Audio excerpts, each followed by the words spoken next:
Hi, my name is Jacqueline McCullum, and I have 26 years of state service, and I'm running for SEIU Local 1000 VP of Representation and Organization.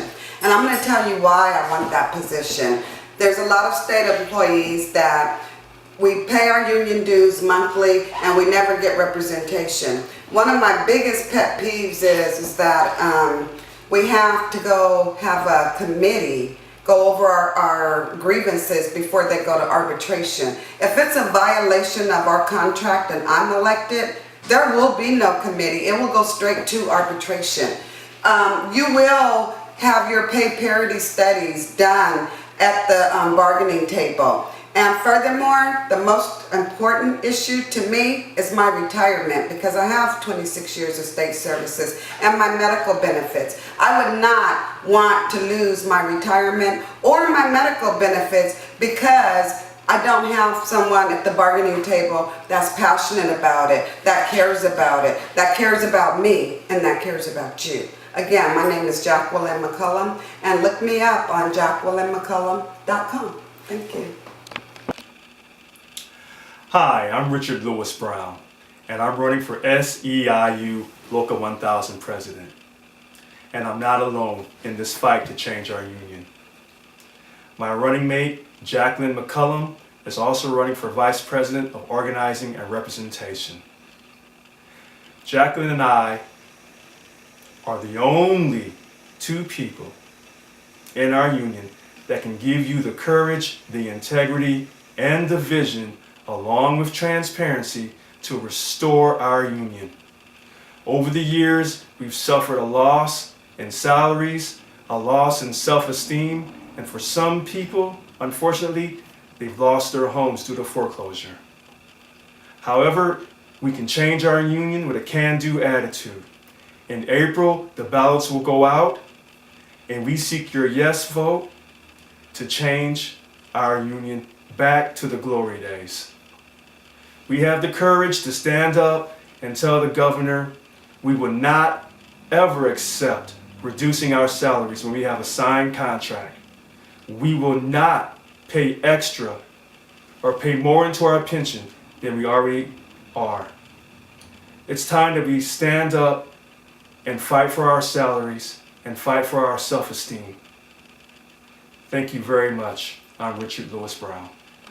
Hi, my name is Jacqueline McCullum, and I'm running for VP Representation and Organization of our union, SEIU Local 1000. And I would like to make sure that we have integrity, transparency, and dignity for all of our members. And not only that, that we look at protecting your retirement, protecting your medical benefits, and making sure that when we go to the table, we have real issues to bargain about. We're bargaining with your pay parity to ensure that you can have better living conditions. Again, my name is Jacqueline McCullum, and you can find me at jacquelinemccullum.com. Thank you. Hi, I'm Richard Lewis Brown, and I'm running for SEIU Local 1000 President. And I've been asked this question many times.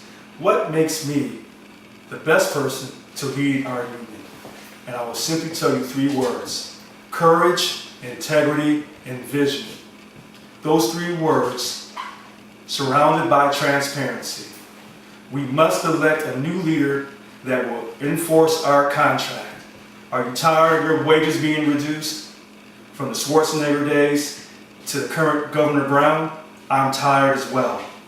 Therefore, if you elect me as your new leader, I can promise you, we will not do a side letter agreement to reduce our salaries. Hi, I'm Jacqueline McCullum, and I just have one question for you. Why should we pay politicians to represent us as labor-friendly politicians, and we don't get anything out of it? They furloughed us, and it was their decision and it was their responsibility to make sure that they voted that if we were furloughed or not the governors. It was the assembly, and they don't know their duties. So why should we pay them? We should save that money to recall them for not doing their duties. I'm Jacqueline McCullum. You can find me at jacquelinemccullum.com. Hi, I'm Richard Lewis Brown, and I'm running for SEIU Local 1000 President. Someone asked me, what makes me the most unique person to lead our great union?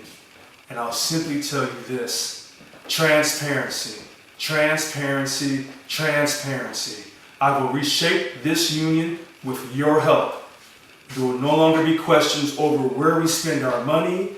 We will end the endless amount of questions over how many due-paying members versus fair share members versus non-germane members. These three distinct classes. I will answer these questions and we'll publish it on our website.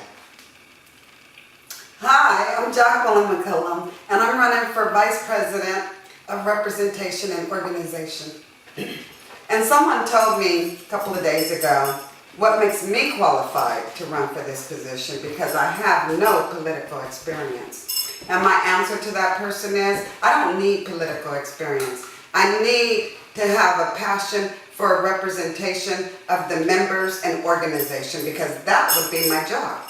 So I would say to you that if I was the VP of Representation and Organization, I would make sure that every member is represented to the fullest. Why would you pay someone to cut your grass just to steal fruit from your lemon tree? So I would say, for representation, for the money we pay, we should be represented. Again, my name is Jacqueline McCullum. Thank you. Okay. So the story that I received was that full-time staff members do not currently have a contract. And what's holding that contract up is, I believe, prior in their last contract, they had medical as being part of their retirement. But this current contract that hasn't been signed yet, their medical part is being reduced down, I believe, to 80%. Now, I don't have that as a solid number, but it's around that area. And so my question is, why would you do that to your full-time staff when they're the ones that help keep our union strong? They're fighting for us when we have problems in the workplace. And so we currently have a medical retirement. Because once she finishes taking staff's medical and retirement away, then she's going to come over and do it to the state employees. So that's why we should really, really be fearful and knowledgeable about what's going on right now. I mean, I think it's so important for members to make sure that they're members, because if they're not a member, they can't even vote. And again, once she starts revising or reforming the SEIU full-time staff's medical benefits and retirement, then it's going to be our time, state employees. She's going to come back and say, see, they did it, they gave it up, this is what staff gave up, and now it's your turn to give up something. Because she said that during bargaining that we have to give up something. And I'm like, okay, we could give up, we know that there's a deficit, but there's other stuff in the contract that doesn't have any monetary value on it, such as a telecommute schedule. That would be a cost savings to an employee to work from home. They don't have to pay for the gas, they can eat leftovers, they don't have to worry about their lunch. There's other things other than a telecommute. I mean, you can ensure that they have a harmonious work environment. You know, just putting in language that a supervisor is a bully isn't strong enough. We need language in there to make sure that you are skipping to work, that the long lines at DMV no longer exist, because we have employees that are so happy to be there and to service the public, and they're good stewards, that we don't have these long lines. They're going to want to work better. When you treat people in a professional manner, they have a tendency to act that way. Well, you may have a point, but I will take it a step back.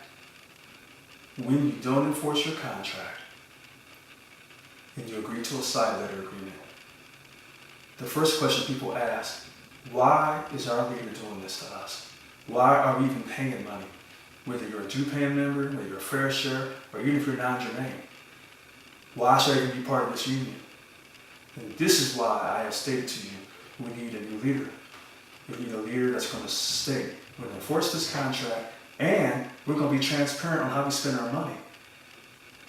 We lack transparency, and we're held to a higher standard.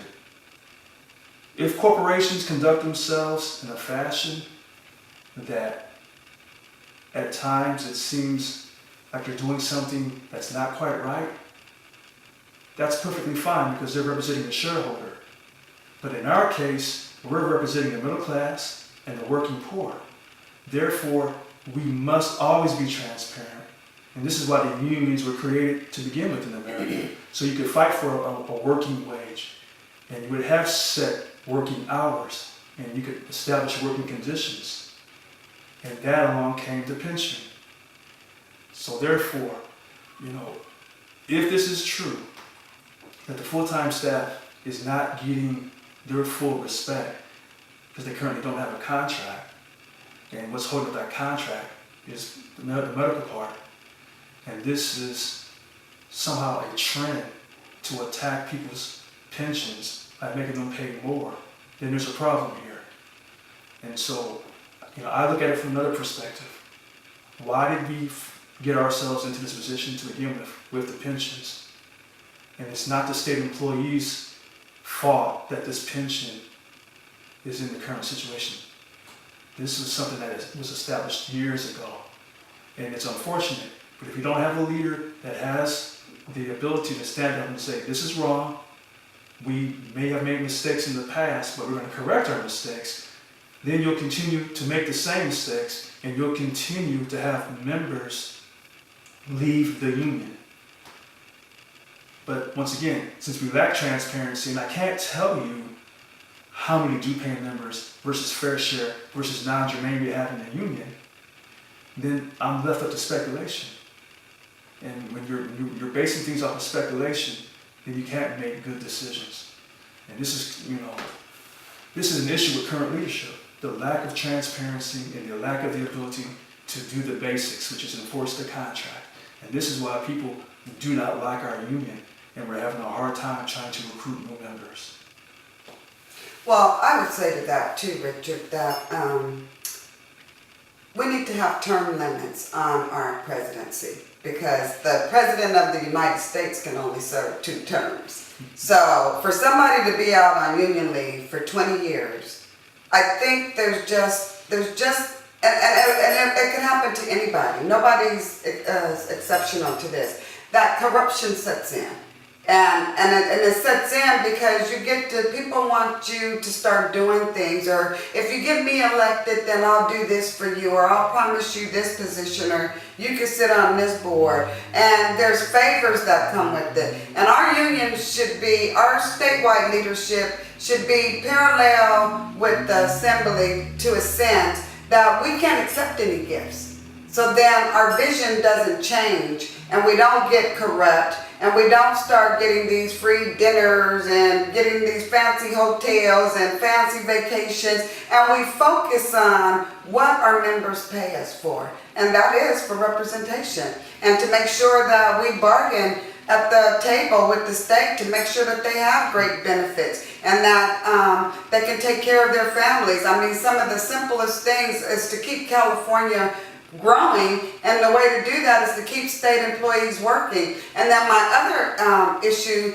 that I like to bring up is the McDonald's workers. I don't have an issue with McDonald's workers making $15 an hour. I really don't. But I would like to see the state do something like they did back in the 70s to turn around the welfare reform, where they opened the doors and hired a whole bunch of uneducated mothers to give them a chance to get a job. I would like to see those state McDonald's workers come in. I would like to see SB Rule 250 removed,